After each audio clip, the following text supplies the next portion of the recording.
नमस्कार जनता में स्वागत है आपका। मैं हूं योगेंद्र। आप देख रहे हैं खास खबर हम बात कर रहे हैं जश्न आजादी की। और इस मौके पर आप सभी को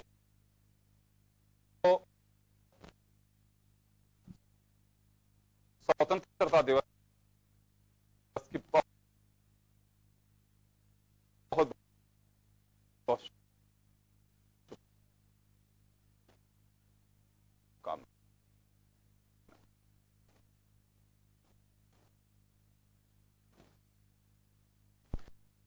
हम बात करेंगे जश्न आजादी में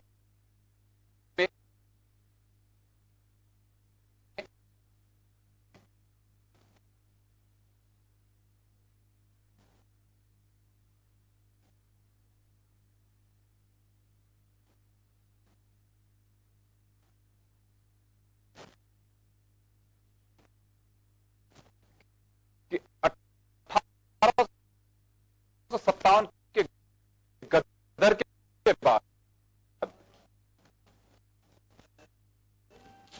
कई फेज में हमारे मुल्क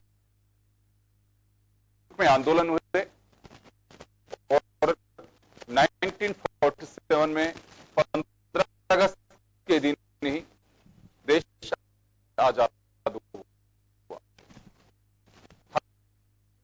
हम इसी आजादी के मायने और आज देश के सामने क्या चुनौतियां मुंह बाए खड़ी हैं, इसी को लेकर चर्चा करेंगे। हमारे साथ हमारे अतिथि होंगे। मैं आपको मजमून दिखाता हूं और उसके बाद लौटते हैं हमारे पैनलिस्ट के पास।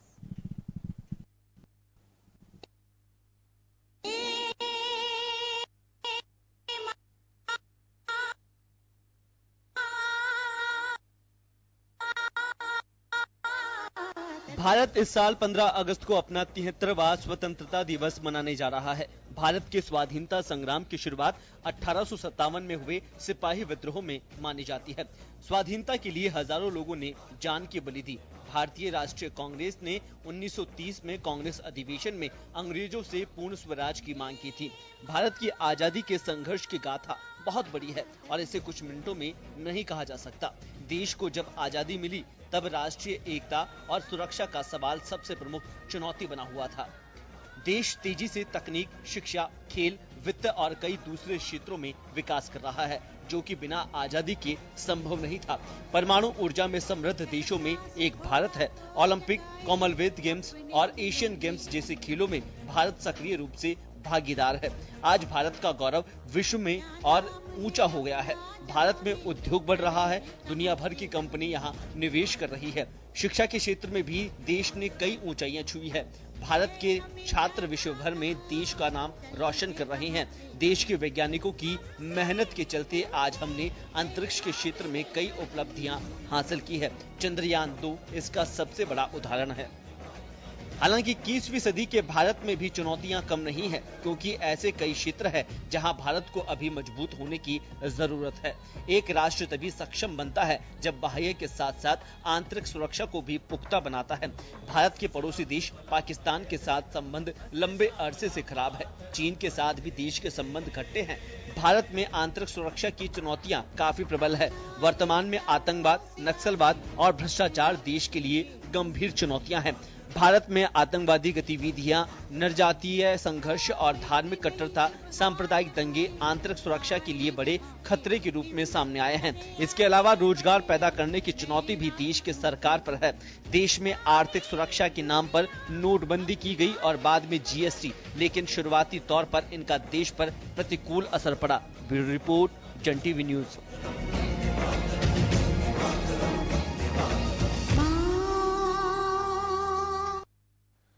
तो चलिए, हमारे जश्न आजादी और हम एक बार फिर उसको सेलिब्रेट कर रहे हैं देश और दुनिया में। हम इसी को लेकर के चर्चा करेंगे। हमारे साथ वरिष्ठ पत्रकार और समीक्षक श्याम सुंदर शर्मा साहब है, भाजपा के वरिष्ठ नेता और पूर्व महापौर जयपुर शील दाबाई जी हमारे साथ हैं, संजय माधव जी किसान नेता हमारे साथ जुड़ रहे हैं, चारू गुप्ता जी हमारे साथ जुड़ रही हैं और एक मंसूरी साहब हमारे जुड़ रहे हैं। श्याम जी आपके पास आना चाहूंगा। जश्न आजादी एक बार फिर हम देश और दुनिया में मना रहे हैं, लेकिन आजादी के मायने आज लोगों की नजर में क्या है? देखिए योगेंद्र जी, देश अपनी आजादी का 73वां दिवस बनाने जा रहा है और ऐसी स्थिति में सबसे पहले तो मैं चाहूँगा कि देशवासियों को इस हार्दिक मैं शुभकामना देना चाहता हूँ। साथ साथ ये भी बताना चाहता हूँ कि आज देश किस कगार पर खड़ा हो गया है। 73 साल की आज़ादी के बाद भी आज भी हम इस स्थिति में नहीं है कि हम अपने बेरोजगारों युवाओं को रोजगार देने की स्थिति में नहीं आ पाए। देश में सबसे बड़ी स्थिति भयंकर मुंह खोल के खड़ी हुई है कि आज़ादी के 73 साल हो जाने के बाद भी हम अपने युवाओं को रोजगार देने की स्थिति में नहीं है। बेरोजगारी सबसे बड़ी समस्या इस देश के सामने खड़ी हुई है और नरेंद्र मोदी स्वयं प्रधानमंत्री मानते हैं कि बेरोजगारों को अगर हम रोजगार समय पर उपलब्ध कराने के लिए हमको शिक्षा नीति में परिवर्तन करना पड़ेगा, शिक्षा को औद्योगिकरण से जोड़ना पड़ेगा, नहीं तो हम इन आने वाली समय में बेरोजगारों को हम रोजगार कैसे उपलब्ध करा पाएंगे। इसके लिए हमको हमारी शिक्षा नीति जो पुरानी सरकार की देन है, जिसने सरकार ने शिक्षा को रोजगार से नहीं जोड़ा, न ही औद्योगिकरण से जोड़ा, उसका परिणाम है कि आज हम केवल व्हाइट कॉलर वाले बच्चे ही इस देश में उत्पन्न कर पाए और आज उनको वो रोजगार के नाम पर हम कुछ भी नहीं दे पा रहे हैं। तो ये बहुत बड़ी देश के सामने समस्या है। इस समस्या के समाधान के लिए हम सबको सतर्क होकर के उन बेरोजगारों को किस प्रकार से रोजगार मिले, ये चिंता का विषय उस देश के सामने है, देश के जनप्रतिनिधि के सामने।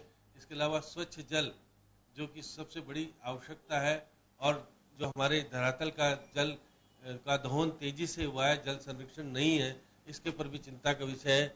देश ये देखिए हमारे जो केंद्रीय जल संसाधन मंत्री हैं बनाए गए हैं, जो जल शक्ति केंद्र जो मंत्री बने हैं, उनके सामने भी एक बड़ी समस्या उत्पन्न हो गई है कि हम 2022 तक हर नागरिक को कैसे जल उपलब्ध कराएं। और एक बड़ी समस्या है कि पीएम आवास योजना के तहत भी चाहते हैं कि हर नागरिक को मकान मिल जाए। मकान मिल तो जाए, लक्ष्य तो बहुत ठीक है, सरकार चाहती भी है कि गरीबों को मकान सस्ता मिले और सही समय पर मिल जाए, लेकिन बहुत चुनौती की विषय ये है कि जो हम संकल्प करें उसके अनुरूप काम नहीं कर पा रहे। आज बेरोजगारी को रोजगार नहीं मिला, ये बहुत बड़ी समस्या आज देश के सामने खड़ी भी है। हम क्योंकि आज़ादी की 73वां साल तो पूरा कर लिया, लेकिन उसके अनुरूप हम अपने जो कारगर तरीके से उन्नति करनी चाहिए थी, काम करना चाहिए था, वो नहीं कर पाए। उसी का परिणाम है कि स्वच्छ जल की आज समस्या सामने खड़ी है और ये सब समस्याओं के समाधान के लिए देश में एकता और अखंडता की जो लहर होनी चाहिए, आपसी भाईचारे का वातावरण होना चाहिए, वो नहीं है। आज 370 धारा हटा तो ली गई है, लेकिन जम्मू कश्मीर में हम शांति व्यवस्था को कायम करने में बड़ी चुनौती है आज भी देश के सामने। हम समाचार नहीं दिखा रहे हैं वहाँ के वास्तविक रूप से, वहाँ गुस्सा है, उस गुस्से को कैसे शांत किया जाए और कैसे हम पूरे जनप्रतिनिधि और आम जन उस समस्या तो समाधान कर लिया गया है केंद्र ने, लेकिन वो समस्या हमेशा कैसे खत्म हो और वहाँ पे विकास की धारा जो कि 2 केंद्र शासित प्रदेश बनाए हैं, नरेंद्र मोदी जी ने जो पहल की है, उस पहल तो ठीक है, लेकिन उस पहल को स्वीकार वहाँ के जम्मू कश्मीर के नागरिक कैसे करें और जो दोगले भाई के रूप में थे वो अब हमारे भाई कैसे बन पाए और उनको कैसे हम विश्वास दिला पाए कि आप आने वाले समय में आपको उन्नति की राह पे जोड़ने के लिए केंद्र सरकार ने ये 370 धारा को हटाकर एक बहुत बड़ा काम किया है। लेह लद्दाख जो हमारा बहुत पिछड़ा हुआ था, कोई पूछता नहीं था, वहाँ पर विकास के नाम पर कुछ भी नहीं था। अब हम आने वाले समय में हम उसको केंद्र शासित प्रदेश दे करके आजादी का जश्न जो 73वां बना रहे हैं, वहाँ कैसे आजादी का विकास कैसे हो और वहाँ के लोग कैसे विश्वास करें कि हम भारत के आम लोगों की तरह जुड़ गए हैं इस देश के लिए। ये एक बहुत बड़ी चुनौती हमारे देश के सामने भी और जनप्रतिनिधियों के सामने। बहुत सारी चुनौतियां देश के सामने हैं, इसमें कोई संदेह नहीं है, लेकिन आज भी दुनिया के सबसे मजबूत लोकतंत्र में से एक भारत का लोकतंत्र है। यहां आपसी भाईचारा, सद्भाव, इसके लिए जाना जाता है। लेकिन आज इसमें भी जिस तरह की स्थितियां बन रही हैं, वो देश के सामने चुनौती है। बेरोजगारी हो, क्षेत्रवाद, सांप्रदायिकवाद, परिवारवाद, जातिवाद, कुछ ऐसी चीजें हैं जिससे हम ऊपर उठ करके अभी भी नहीं देख पा रहे हैं। जश्न आजादी हम उस कुर्बानी की बदौलत मना रहे हैं जिन्होंने कभी सोचा भी नहीं था कि उनके पुरखे या उनके आने वाली पीढ़ी देश में राज करेगी या फिर कहें कि उनको वो सुविधाएं मिलेंगी। लेकिन बस सिर्फ मकसद एक ही था कि मां भारती अंग्रेजों के दामन से मुक्त होनी चाहिए। देश ने तरक्की की, इसमें कोई संदेह नहीं। आज दुनिया में हमारा डंका है, चाहे साइंस एंड टेक्नोलॉजी को लेकर के हो या फिर हमारी स्किल को लेकर के हो, लेकिन फिर भी उसमें जिस तरह की उंगलियां उठती हैं, वो मुझे लगता है कि कहीं भरोसा टूटता है उससे, और यह महसूस होता है कि सब कुछ ठीक नहीं है। और यही हमारे सामने एक चुनौती है कि आम हिंदुस्तानी को यह भरोसा दिलाया जा सके कि राजनीति जात पात से ऊपर उठकर हिंदुस्तान है, उसकी हुकूमत है। हुकूमत इस मायने में कि सबका जो विश्वास होना चाहिए बस वो उसी तरह से चले। शीला बाई जी के पास में एक बार मैं जाऊंगा। शीला बाई जी, मैं छोटा सा जिक्र करना चाहूंगा। हाल ही में प्रणब मुखर्जी जब राजस्थान दौरे पे आए तो उन्होंने कहा कि हमें किसी खैरात में अंग्रेजों ने आजादी नहीं दी, ये हमारी खुद की बदौलत मिली, हमारे मजबूत इरादों की बदौलत मिली। और दूसरी तरफ जश्न आजादी के मौके पर एक कार्यक्रम में देश के उपराष्ट्रपति वेंकैया नायडू ने चिंता जताई। उनका कहना था कि राजनीति में जिस तरह की गिरावट आ रही है, अवसरवादिता आ रही है, दल बदलों पे लगाम लगाना होगा। यही एक अवसरवाद है जिससे राजनीति का पतन हो रहा है। हम तो जश्न आजादी मनाते हैं हर बार, लेकिन आजादी के उस मायने को भी नहीं बचा पा रहे हैं जिस मायने में हमारे रणबांकुरों ने कुर्बानी देकर और हमें आजादी दिलाई थी। सबसे पहले तो मैं स्वतंत्रता दिवस की सभी को, देशवासियों को हार्दिक शुभकामनाएं देती हूं। और ये जो स्वाधीनता दिवस है, ये कई मायनों में हटकर है। जिस तरह से आप देखा, अभी पिछले दिनों आपने देखा, जो हमारा हिंदुस्तान का नक्शा था उस पर एक पार्ट पर ग्रहण कहना चाहिए, ग्रहण की एक छाया पड़ी हुई थी, जिसे 72 सालों से एक हमारे देश, एक हमारे राज्य के लोग बहुत उसको सहन कर रहे थे। बहुत छटपटाहट थी, वो अपने अधिकारों से वंचित थे और ऐसा लगता था कि वो अपने आप को सौतेला महसूस कर रहे थे। लेकिन अभी जिस तरह से भारतीय जनता पार्टी की सरकार ने सभी के सहयोग से धारा 370 हटाई, तो मुझे लगा, ऐसा सब देशवासियों को लगा कि कश्मीर का इतिहास और भूगोल दोनों ही बदल गए हैं। एक नए सवेरे की शुरुआत हुई है। और जब हम कोई वर्षगांठ मनाते हैं तो उसका मतलब यह होता है कि एक शिलालेख होता है जिसमें आपने एक साल में क्या खोया, क्या पाया, इसका समीक्षा करनी होती है। अब जब आप स्वतंत्रता दिवस मना रहे हैं तो हमें समीक्षा करने का मौका भी है कि हमने अब तक जो पाया उसमें हमने कहां कमी रह गई और आने वाले समय में हमारे समक्ष कौन सी चुनौतियां आने वाली हैं। जैसा कि जो वर्तमान में अभी जो सबसे बड़ी जो चुनौती जिस तरह से देखी जा रही है, और इसी में आगे मैं आपको जोड़ दूं, जैसा कि आपने कहा, प्रणब मुखर्जी ने जो बात कही बिल्कुल 100% सत्य बात कही। वेंकैया नायडू ने जो कहा वो बिल्कुल सत्य कहा, क्योंकि एक ऐसे नाजुक अवसर पर, जबकि पूरा हिंदुस्तान क्या पूरा विश्व देख रहा था कि भारत ने एक ऐसा क्रांतिकारी कदम उठाया है जो 70 साल पहले उठ जाना चाहिए था। लेकिन यहां पर भी एक ऐसी राजनीति हो रही है जो देश हित से हटकर है। यहां के लोग, कुछ चंद लोग ऐसी भाषाएं बोल रहे हैं जो कि जो सीधा सीधा मैसेज इस भारत की जो हमारी एकता, अखंडता है उस पर चोट करता है। हमारे नेता जो बोलते हैं, पाकिस्तान के नेता उसको अपने संसद में बोलते हैं।